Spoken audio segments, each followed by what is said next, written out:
नमस्कार दोस्तों, कैसे हैं आप लोग। आशा करता हूँ आप लोग अच्छे होंगे। दोस्तों, आधार कार्ड में 3-3 बड़े-बड़े अपडेट जो है वो देखने को मिल रहे हैं, जो कि आज के डेट में आए हुए हैं यहाँ पे। दोस्तों, जो आपका एनरोलमेंट फॉर्म था, जो आपका अपडेट फॉर्म था, उसको पूरी तरीक़ा से बदल दिया गया है। देखिए, पहले सारा एज ग्रुप का जो एनरोलमेंट अथवा अपडेट फॉर्म था, वो सब का सब एक ही था, सारे एज ग्रुप वालों का सेम था। लेकिन अब जो है इसे ग्रुप वाइज़ बाँट दिया गया है।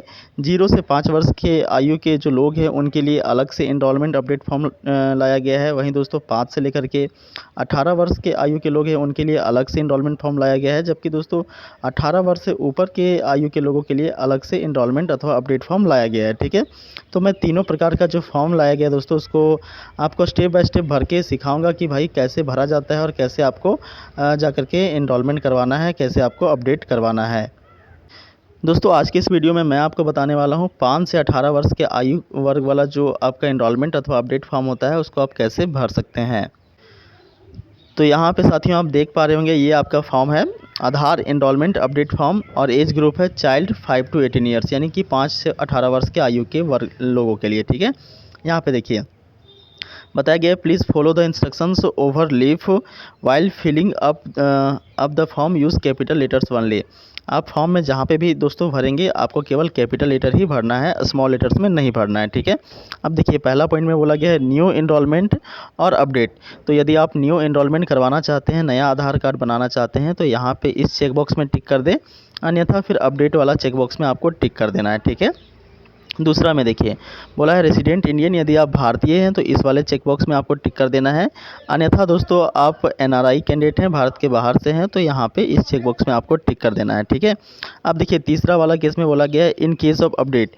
यदि दोस्तों आप आधार कार्ड को अपडेट करवा रहे हैं, मतलब पहला नंबर वाला पॉइंट में अपडेट वाला चेक बॉक्स में आप टिक किए हैं, तो यहाँ पर आपको आधार नंबर डालना होगा और क्या अपडेट करवाना चाहते हैं। यदि बायोमेट्रिक अपडेट करवाना चाहते हैं, बायोमेट्रिक में आपका फ़ोटो आता है, फिंगरप्रिंट आता है, आइरिस आता है, ठीक है। तो इस वाले चेक बॉक्स में टिक कर दें। अन्यथा मोबाइल नंबर अपडेट करवाना चाहते हैं तो इस वाले चेक बॉक्स में, वहीं दोस्तों डेट ऑफ बर्थ को अपडेट करवाना चाहते हैं तो इस वाले चेक बॉक्स में आपको टिक करना है। तो भाई जो भी आप अपडेट करवाना चाहते हैं, आप उस चेक बॉक्स में टिक लगा दें। आपको बायां साइड वाला चेक बॉक्स में टिक लगाना होता है। जैसे एड्रेस है तो दाहिना में नहीं, बाएं साइड वाला चेक बॉक्स में आपको टिक लगाना है, ठीक है। आगे देखिए चौथा पॉइंट में बताया गया नेम।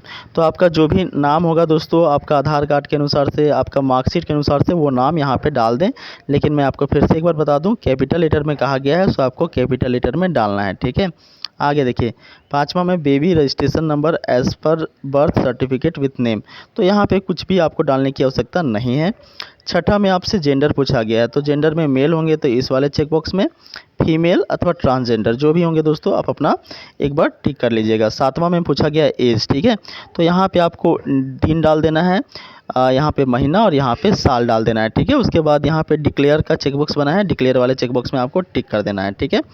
उसके बाद देखिए आठवां नंबर में पूछा गया है HOF, यानी कि फैमिली, जो आपका हेड ऑफ़ फैमिली है उसके आधार पे आप एनरोलमेंट करवाना चाहते हैं। मतलब दोस्तों यदि आपके पास में खुद का डॉक्यूमेंट है तो इसको आप खाली छोड़ दें। यदि आपके पास में खुद का डॉक्यूमेंट नहीं है तो आप अपने गार्जियन के नाम से भी आधार कार्ड को अपडेट करवा सकते हैं अथवा नया आधार कार्ड बना सकते हैं, ठीक है। तो यदि आपके पास में कोई भी डॉक्यूमेंट नहीं है, जैसे कि आपका आप जो भी क्लास में पढ़ते होंगे उसका आपके पास में कोई भी आइडेंटिटी कार्ड नहीं है, कोई भी मार्कशीट नहीं है, या फिर आपके घर के आसपास जो मुखिया होते हैं, पंचायत का मुखिया होते हैं, उनका भी स्टाम्प पेपर नहीं है, तब आप जो है अपने फैमिली का जो हेड है, यानी कि अपने पिता अथवा माता, उनके नाम से भी अपना आधार कार्ड को अपडेट करवा सकते हैं। अगर दोस्तों आप अपने हेड ऑफ़ फैमिली यानी कि फैमिली मेम्बर के आधार पे अपना आधार कार्ड को यहाँ पे अपडेट अथवा नया बनाना चाहते हैं, तो ऐसी स्थिति में दोनों में से किन्हीं एक का, यदि माता का नाम देना चाहते हैं तो माता का नाम दे दीजिएगा, पिता का नाम देना चाहते हैं तो पिता का नाम दे दीजिएगा, ठीक है। दोनों में से कोई एक का, दोनों का नहीं देना है, ठीक है। बाकी अगर माता का नाम देना चाहते हैं तो माता जी का अपना आधार नंबर डाल दीजिएगा। यदि आप पिता का नाम देना चाहते हैं तो पिताजी का आधार नंबर डाल दीजिएगा, ठीक है। उसके बाद देखिए जो गार्जियन यहाँ पे बताया गया है कि in case any one of the parent is not available reason thereof, मतलब कि यदि माता अथवा पिता में से कोई भी नहीं हो तो कोई और होगा। अगर अनाथ बच्चे हैं तो ऐसी स्थिति में यहाँ पे आपको एक गार्जियन का नाम डाल देना है, जो भी होंगे, भाई होगा, बहन होगा, तो यहाँ पे डाल देना है, ठीक है। और यहाँ पे गार्जियन का नेम डाल देना है और उनका फिर आधार नंबर डालना है, ठीक है।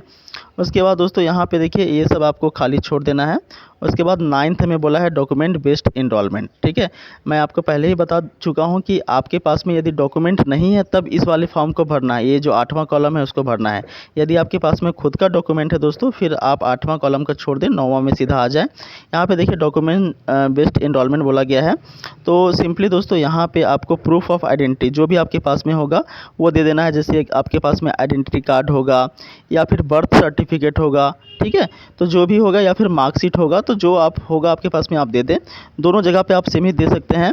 ठीक है, अगर बर्थ सर्टिफिकेट होगा तो यहाँ पे बर्थ सर्टिफिकेट लिख दीजिएगा और यहाँ पे भी बर्थ सर्टिफिकेट लिख दीजिएगा। ठीक है, या फिर अगर इनमें से कोई भी नहीं हो तो आप अपना स्कूल जाइएगा, वहाँ से स्कूल के जो प्रिंसिपल होंगे उनका अपना खुद का स्टाम्प पेपर होता है। ठीक है, तो वो अपने स्टाम्प पेपर में अपना नाम और आपका पता जो है वो लिख करके दे देंगे और अपना सिग्नेचर और मोहर मार के दे देंगे, तो वो आप डाल सकते हैं।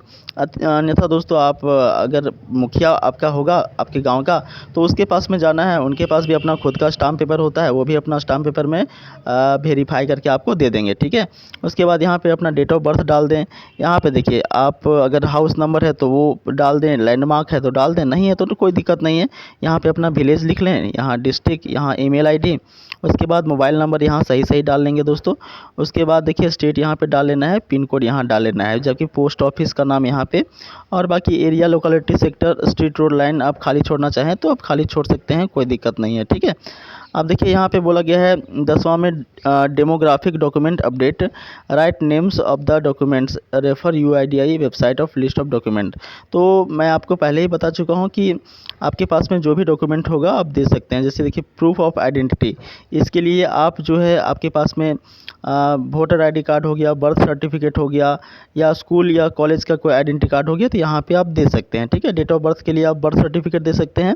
प्रूफ ऑफ एड्रेस के लिए वही आप दोस्तों अपना पासबुक आपके पास होगा तो उसको भी आप दे सकते हैं। ठीक है, तो कोई भी आपको 2 डॉक्यूमेंट्स यहाँ पे सबमिट करना है, जो भी आपका 2 डॉक्यूमेंट होगा आप यहाँ पे लिख दें। जैसे यहाँ पे बर्थ सर्टिफिकेट लिख सकते हैं और यहाँ पे जो आइडेंटिटी कार्ड होगा वो लिख सकते हैं। ठीक है, चारों में भरने की आवश्यकता नहीं है, ABCD लिखा हुआ है तो कोई 2 आपको दे देना है। ठीक है, उसके बाद दोस्तों यहाँ पे देखिए लिखा गया एप्लीकेंट सिग्नेचर, तो यहाँ पे ऊपर में आप अपना सिग्नेचर कर देंगे और यहाँ पे सिग्नेचर ऑफ पेरेंट गार्जियन, यहाँ पे अपना माता पिता जो भी होंगे या फिर भाई होंगे तो उनका सिग्नेचर यहाँ पे करवा लेंगे। ठीक है, तो इस तरह से आप इजीली अपना फॉर्म को दोस्तों भर पाएंगे और फिर जा कर के आप जो है वो अपना नया आधार को बना भी सकते हैं और साथ में अपडेट भी कर सकते हैं। ठीक है, तो ये सारी बातें दोस्तों उम्मीद करता हूँ आपको समझ में आ गया होगा। अगर कोई फॉर्म फिलअप करने के रिगार्डिंग कोई दिक्कत हो, कोई क्वेरी हो, तो भाई आप कमेंट बॉक्स में ज़रूर लिखें, मैं आपके सारे समस्याओं का समाधान निश्चित तौर पे करने का प्रयास करूँगा। मिलते हैं दोस्तों नेक्स्ट वीडियो में, तब तक के लिए नमस्कार।